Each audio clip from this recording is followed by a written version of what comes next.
da experiência do livro que me volta para a ideia do livro. É o contrário. É a experiência que produz o mundo ideal, e não o mundo ideal que produz a experiência. Essa é a grande inversão. E o Locke, o Hume, talvez tenha sido o filósofo que melhor conseguiu fazer isso. Ele é nominalista até morrer. Vocês viram o final do texto aqui? Como ele fala da liberdade? Tem um trechinho que é impressionante. Ele fala assim, não, liberdade é um nome. Nos habituamos a chamar isso de liberdade. Quer ver? Vamos achar. Aquilo que nós chamamos de liberdade, ele chama aqui de agir, a ação é ação. Veja bem, as ações existem, ele não nega as ações. Sim, não. Mas o que ele coloca no lugar da liberdade? Não importa. Ele coloca no lugar da liberdade a busca do prazer e evitar a dor. Para ele, se eu entendi o texto corretamente, tá? Vocês podem ter outras leituras. Eu li 2 vezes, com calma, entendi dessa forma. Ele chama de liberdade uma espécie... O que nós chamamos habitualmente de liberdade é uma ilusão. Nós somos teleguiados. Agir mais e agir menos? Eles podem agir mais ou agir menos? Não, a volição existe. Ele não nega a volição. Mas o que ele está dizendo é que não existe causalidade. Ele está dizendo que não é a liberdade que é a causa das nossas ações, mas as nossas escolhas em função de prazer e de dor. Olha como muda a coisa. Porque ele fala, até ele fala aqui, vamos achar. Ele fala assim, ó, em abstrato... A liberdade para ele é uma escolha, não é? Assim, é condicionamento. Por ali, vamos lá. Ele não nega que a gente seja livre para escolher, quer ver? Mas o que ele vai dizer é que, assim, você dizer que você escolheu em nome da liberdade, ele já não concorda muito. Porque agora você complicar no texto. Ó, 390.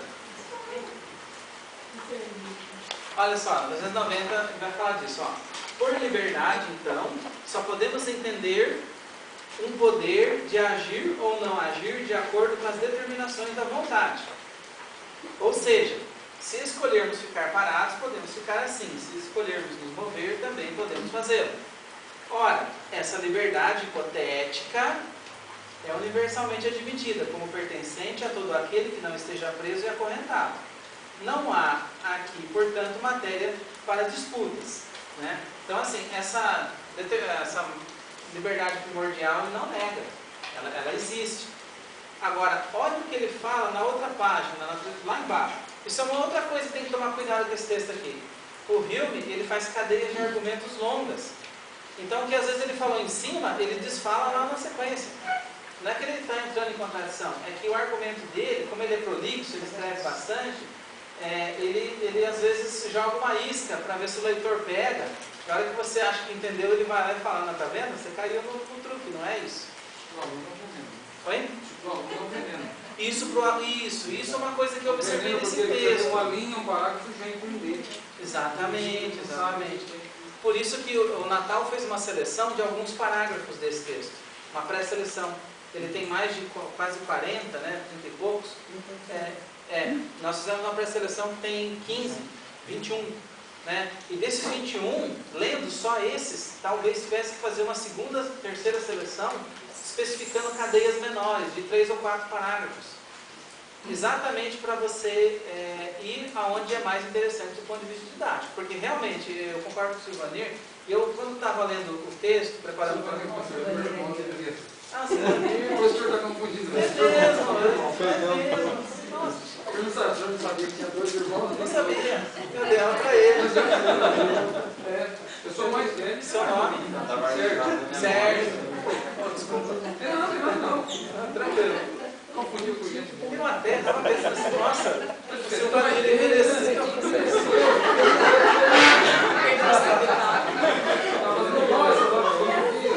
A filosofia não caiu bem para ele. Vocês são muito parecidos, nossa. Incrível. Vamos lá, gente. Matriz, né?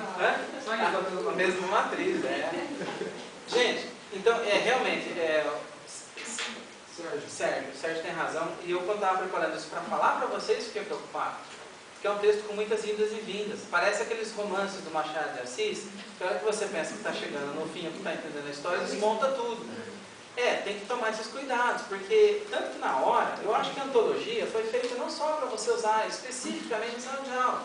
É um trabalho para divulgar a filosofia, para a gente ler para nós mesmos, e muitas outras utilidades, e também para levar na sala de aula.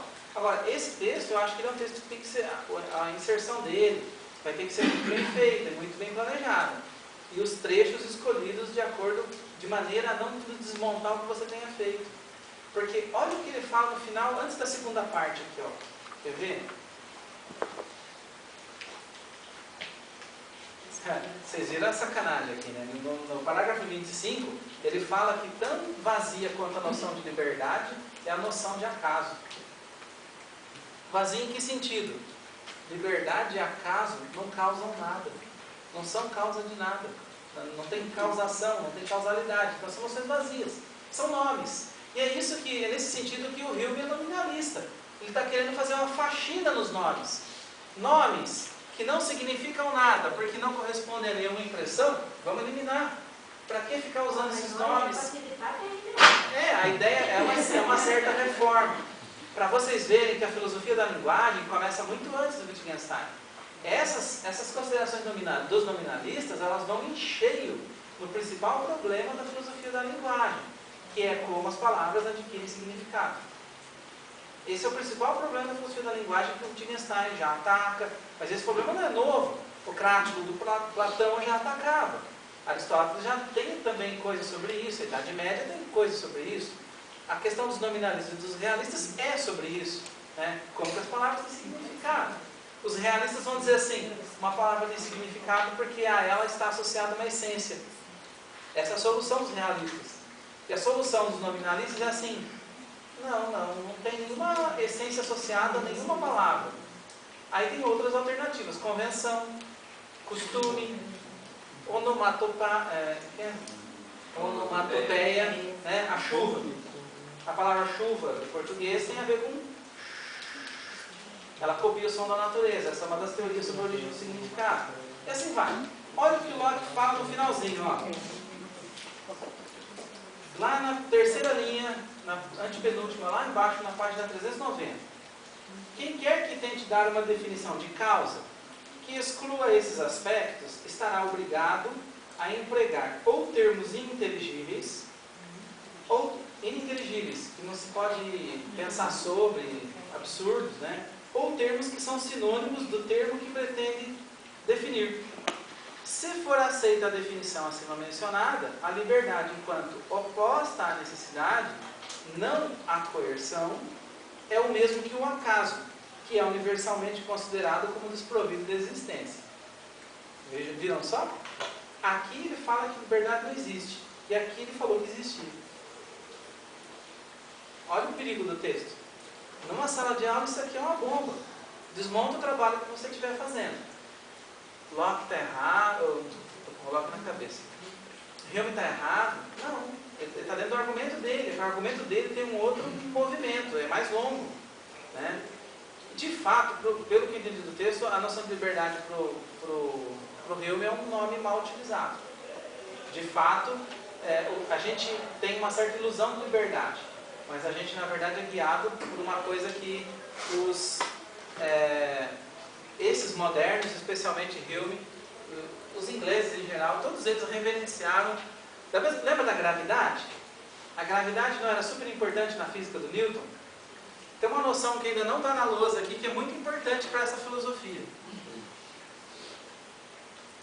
Que noção seria essa?